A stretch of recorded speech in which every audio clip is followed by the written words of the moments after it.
ఇవాల్టి నుంచి భగవద్బంధువులారా మార్గశిర మాసం ప్రారంభమైంది. మార్గశిరము అంటే మామూలు నెలకి పేరు మార్గశిరం, మృగశిర నక్షత్రం.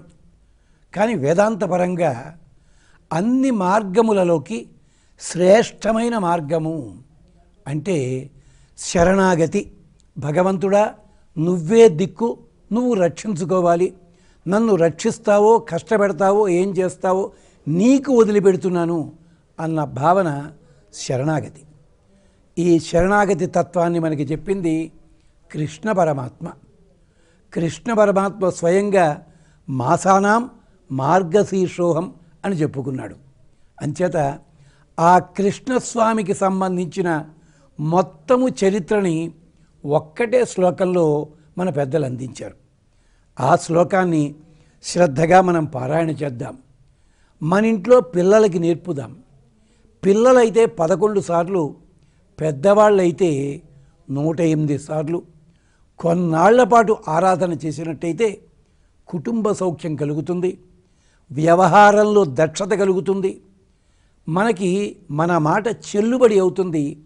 పిల్లలకైతే ఆరోగ్యము విద్య రెండూ కూడా లభిస్తాయి. ఈ శ్లోకం మనకందరికీ తెలుసున్నదే, కానీ దీంట్లో ఇంత విశేషమని మనం గమనించం. వసుదేవ సుతం దేవం కంస చాణూర మర్దనం దేవకీ పరమానందం కృష్ణం వందే జగద్గురుం. కృష్ణస్వామి మొత్తము చరిత్ర అంతా కూడా ఈ ఒక్క శ్లోకంలో ఉంది.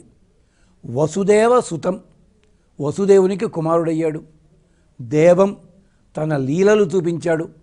వసుదేవ సుతం దేవం కంస చాణూర మర్దనం, కంసుణ్ణి చాణూరుణ్ణి అంటే రాజుని పరివారాన్ని దుర్మార్గులైన వాళ్ళని మట్టుపెట్టాడు. కంస చాణూర మర్దనం దేవకీ పరమానందం. తరువాత బాల్యక్రీడలు దాటిన తర్వాత యవ్వన దశలో తను చేస్తున్న ప్రతి పని వల్ల దేవకీదేవికి ఆనందాన్ని కలిగించాడు. కృష్ణం వందే జగద్గురుం. మనందరికీ కూడా భగవద్గీత ఉపదేశం చేసి గురువయ్యాడు, జగద్గురువు అయ్యాడు. మొత్తము కృష్ణ చరితమంతా ఒక్కటే శ్లోకం. విన్నారు కదా, ఫలితాలు ఏమిటో విన్నారు కదా. ప్రత్యేకించి ఇంట్లో ఉన్న పిల్లలకి నేర్పండి. సులభమైన శ్లోకము. మీరొక్క 5-6 సార్లు మీరు చదివితే పిల్లల నోటికి వస్తుంది. మరొక్కసారి వసుదేవ సుతం దేవం కంస చాణూర మర్దనం దేవకీ పరమానందం కృష్ణం వందే జగద్గురుం. అయితే అయ్యా, కృష్ణుణ్ణి పెంచిన యశోదమ్మని జ్ఞాపకం చేసుకోలేదేమిటి అంటారా మీరు? ఈ శ్లోకమే యశోదా స్వరూపము.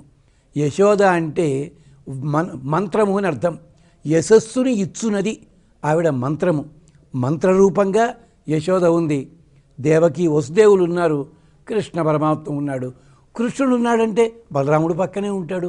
చూడండి, మొత్తము కృష్ణ చరితం ఒక్క శ్లోకంలో వచ్చింది. ఈ శ్లోకాన్ని శ్రద్ధగా ఆరాధన చేసుకోండి, ఆస్వాదించండి, ఫలితాలు పొందండి. మరొక మంత్రంతో మళ్ళీ కలుసుకుందాం. స్వస్తి.